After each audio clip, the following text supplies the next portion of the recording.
Casa in just a little while, and we actually have our next guest up. Instead of coming in studio, we're using all of the technological tools and toys here that are offered at NHPBS because that's what we do here. We can do that. We can have people come in. We can talk via the technology machine that exists. What are you, my dad?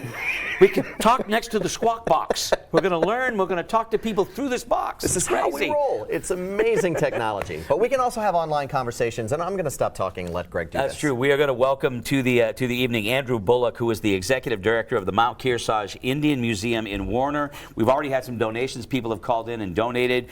Tonight, the museum presents 20,000 years of diverse culture, rich history, and current contributions of North America's native people through exhibits, art displays, lectures, craft workshops, and nature walks. And they're getting ready to celebrate their annual Mount Kearsage Indian Museum powwow on July 9th and 10th. Wow. The 2019 powwow attracted 2,500 guests.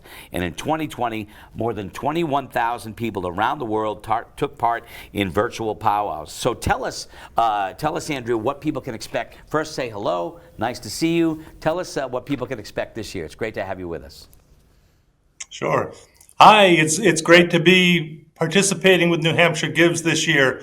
Lots going on here at the museum. The museum is celebrating its 31st year in operation, and it's one of the founding loves and joys of our Bud and Nancy Thompson, who are just absolutely wonderful stewards of this collection over the years.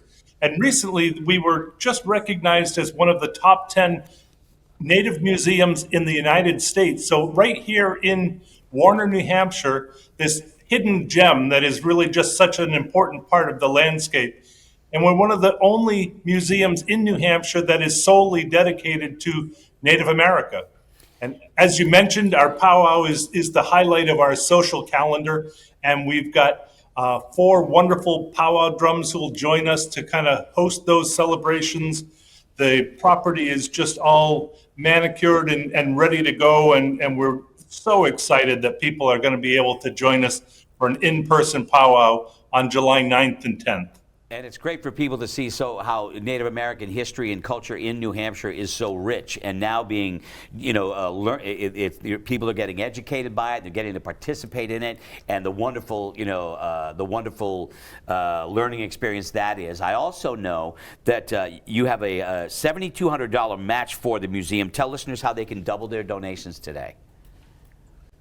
Absolutely. Our wonderful board of trustees have placed a challenge with all of us to meet this grant or match that they set out for us, $7,200.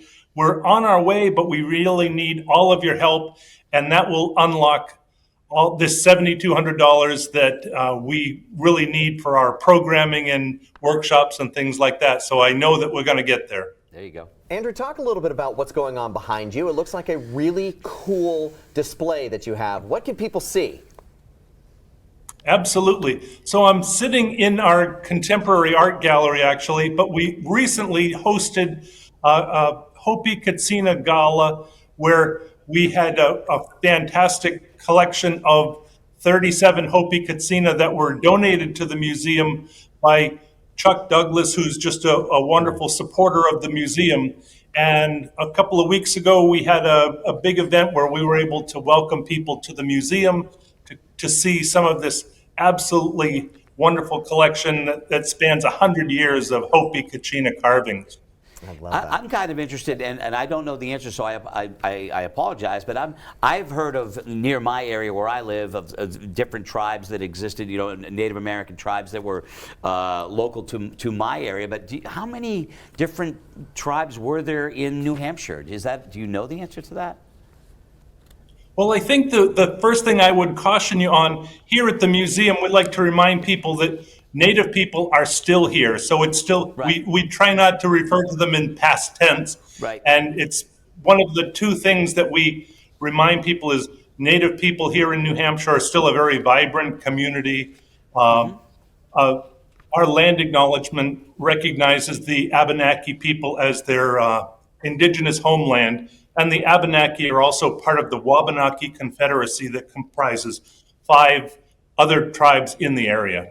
Okay. All right. Andrew, can you tell us a little bit about the value and importance for people to come to this facility and learn more about this particular history and the contributions made by the North America's native people? Why is it so important to visit? Absolutely. I think it really kind of starts the conversation where people can come to the museum, for instance, and a third grade group can go through the museum and have a very meaningful tour, and almost every third grade school group comes to the museum as part of their curriculum. We had 2 different groups in today.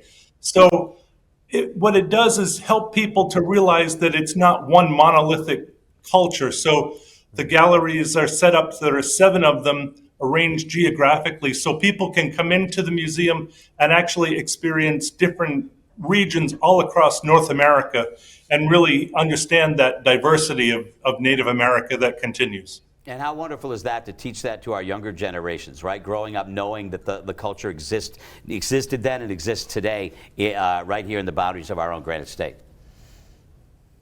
Absolutely, and we focus not just on children, but on a very meaningful adult visitors too, so yes. Well, it's great to see you, and you do great work, and donations are already pouring in, and good luck with the match. There's just as much sort of exposing people to organizations like yours and people learning about organizations like yours tonight as well as giving to help out. But it's great to see you and meet you virtually even, but thanks for being with us here tonight. We really appreciate it. Thank you very much. We appreciate the support. You got it. That is Andrew Bullock, the Executive Director of the Mount Kearsage Indian Museum in Warner. They do a great job. Absolutely fantastic. job. And an important history to keep in mind, Absolutely. to keep alive, to not forget. The contributions made by the Indian community, the North American tribes, all throughout New England, all throughout New Hampshire. It's very important. So I think that's wonderful. So another fantastic place to plant a few dollars and really help to protect and preserve what is part of our own natural course of history. Yeah. Yeah, it's wonderful. One of 590 organizations that are